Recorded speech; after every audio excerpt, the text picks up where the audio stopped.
কেউ যদি বসে খুতবা দেয় তাহলে হুকুম কি? একটা হাদিস আছে, কাব ইবনে উজরা রাদিয়াল্লাহু তাআলা আনহু তিনি মসজিদে গেলেন, জুমার দিন সালাত আদায় করতে। মসজিদে ঢুকলেন, ঢোকার পরে দেখলেন ইমাম সাহেব মেম্বারে বসে বসে ওয়াজ নসিহত করতেছেন।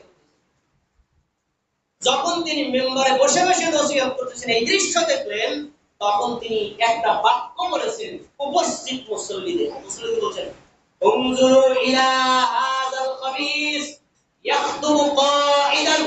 এ মুসল্লিরা, তোমাদের ইমাম সাহেবের দিকে তাকিয়ে দেখো, সে লোকটা হলো ইয়াখতুবু কাঈদান, সে বসে বসে খুতবা দিচ্ছে।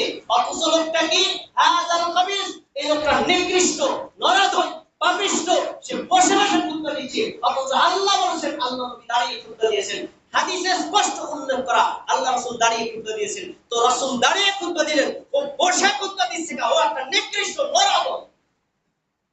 তাহলে এই হাদিস দ্বারা বোঝা যায় সাহাবায়ে কেরাম জুমার দিনে মেম্বারে বসে খুতবা দেওয়ার প্রশংসা করেছেন না নিন্দা করেছেন? নিন্দা করেছেন। আরেকটা হাদিস রাসূলের শুনেন, আল্লাহ রাসূল সাল্লাল্লাহু আলাইহি সাল্লাম, নাহা রাসূলুল্লাহ সাল্লাল্লাহু আলাইহি সাল্লাম আনি তাহাল্লুকি ক্বাবলা আল-জুমআতি। রাসূল সাল্লাল্লাহু আলাইহি সাল্লাম বলেন, জুমার দিন সালাতের আগে খুতবা, খুতবার আগে মসজিদে কোনো ওয়াজ, নসিহত, বৈঠক এগুলো করতে তিনি নিষেধ করেছেন। কেন? আমি যদি খুতবার আগে আপনাদেরকে নিয়ে একটা ওয়াজ নসিহত করি, তাহলে ওয়াজ তো হয়ে গেল, খুতবার প্রতি মানুষের গুরুত্ব কমবে না বাড়বে? কমে যাবে। এটাই বাস্তব। আগে যখন ওয়াজ নসিহত করা হয়, জনগণ খুব মনোযোগ দিয়ে শুনে। যখন খুতবা দেওয়া হয় তখন জিমায়া আর ঘুমায়। কেন? আগে বয়স শেষ।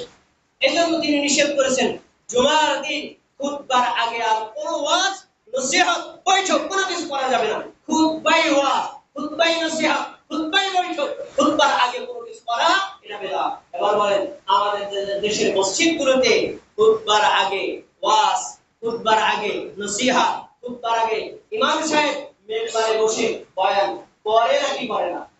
এটা বিদআত। এটা বিদআত। স্পষ্ট হাদিস বিরোধী, কোরআন বিরোধী, হাদিস বিরোধী।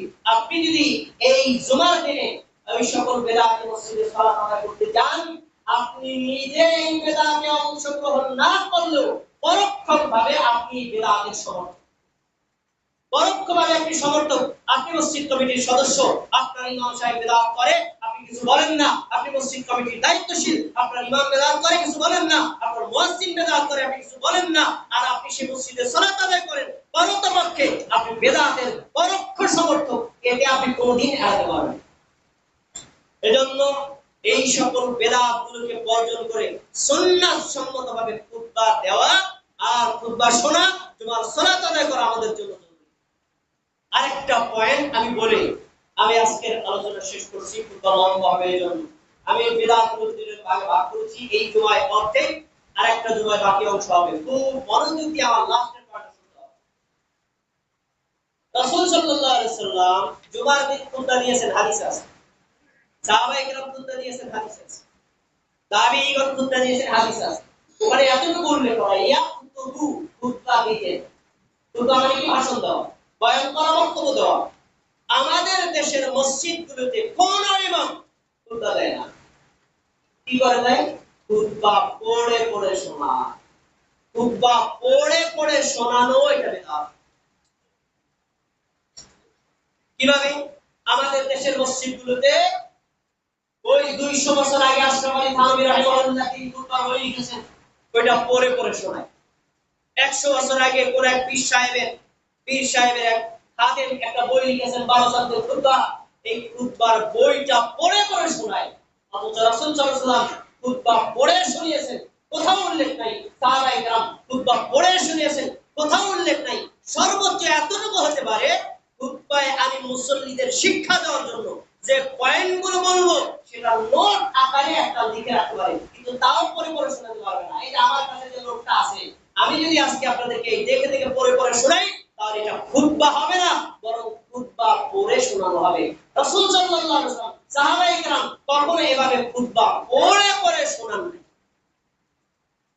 আমি যে আপনাদেরকে খুতবাগুলো বুঝিয়ে বলছি, এটার ভ্যালু আর কোরআনের আয়াত বা হাদিস পড়ে পড়ে শোনানোর ভ্যালু আসমান ও জমিন পার্থক্য আছে। এজন্য এই যে দেখে দেখে খুতবা পড়া, এটা একটা বেদাত। এগুলো থেকে বেরিয়ে এসে প্রত্যেক খতিবের নিজে খুতবা দেওয়ার মতো অ্যাবিলিটি তৈরি করতে হবে। আপনি কোরআনের আয়াত আপনি কোন বিষয়ের উপর খুতবা দিবেন, আগে এক সপ্তাহ আগে প্রস্তুতি নিতে হবে। আমি এই বিষয়ের উপর খুতবা দিব, এই বিষয়ে আল্লাহ কোরআন মাজিদে কোন কোন আয়াত উল্লেখ করেছে, আয়াতগুলোকে একখানা করব। এই বিষয়ে রাসূল সাল্লাল্লাহু আলাইহি ওয়াসাল্লাম কোন কোন হাদিস বলেছেন, হাদিসগুলো একখানে করব। তারপরে এখান থেকে আমাদের কি কি শিক্ষা আছে, শিক্ষাগুলোকে একত্র করব। তারপরে আয়াতটার অর্থ সহ মুখস্থ করব, তারপরে হাদিসের অর্থ সহ মুখস্থ করব। এরপরে প্রস্তুতি নিয়ে জনগণকে শিক্ষা দেওয়ার জন্য একটা খুতবা দেওয়া, এটাকে বলা হয় খুতবা। আর আমাদের দেশের হুজুর সে যে আজকে কি খুতবা দিবে, মেম্বারে বসার আগে জিজ্ঞেস করবো না কি বিষয় খুতবা দিবে, নিজেই জানে না। কেন? ওই যে 200 বছর আগে একটা সাধারণ খুতবা বই আছে, মেম্বারের উপর পড়ে থাকে, মুয়াজ্জিন আযান দিল, হাতে উঠে নিল, জনগণকে পড়ে পড়ে শোনালো। অনেক সময় দেখা যায় রিডিংও করতে পারে না। এমন খতিব আমাদের বাংলার মসজিদে আছে না নাই? এভাবে যদি জুমার সালাত আদায় করা হয়, এভাবে যদি জুমার খুতবা শোনা হয়, আর ইমামে যদি খুতবা দেওয়া হয়, ওই মসজিদে সালাত আদায় করলে আপনি ইচ্ছায় হোক অনিচ্ছায় হোক পারতপক্ষে পরোক্ষভাবে আপনি বিদআতের সমর্থক। আপনার সালাত আপনার খুতবা হলো কিনা এটা প্রশ্নবিদ্ধ।